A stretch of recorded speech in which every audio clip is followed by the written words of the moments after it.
sejauh manakah penggunaan AI dibenarkan? Kita lihat penggiat-penggiat industri kehilangan kerja kerana iklan yang dihasilkan adalah AI. Kita tengok yang baru-baru ini di Festival Filem Malaysia, mereka menggunakan host AI. Jadi di sini apakah garis panduan dan juga kawalan yang dilaksanakan oleh Finas dan juga kementerian agar otomasi tidak memakan sumber manusia sendiri, dan yang paling penting tidak menutup peluang kerja anak seni kreatif serta tenaga tempatan? Terima kasih ahli yang berhormat Bukit Bendera ataslah soalan yang sangat-sangat relevan ini.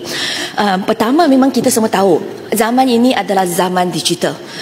Semua industri, bukan sahaja industri perfilman, tetapi semua industri tengahlah discuss, bincang tentanglah AI adoption secara sangat-sangat drastik.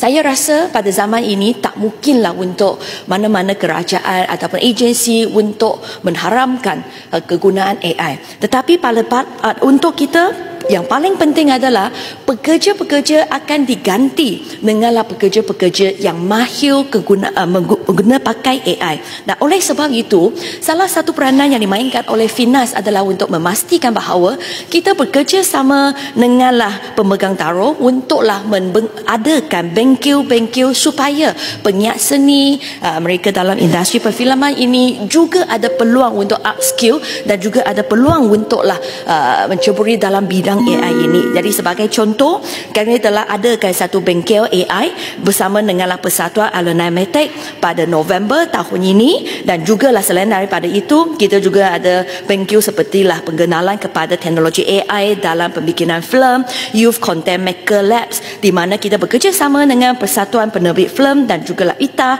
supaya kita boleh beri peluang kepada penyiar seni dalam industri perfilman ini bagaimana mereka nak guna pakai teknologi AI ini.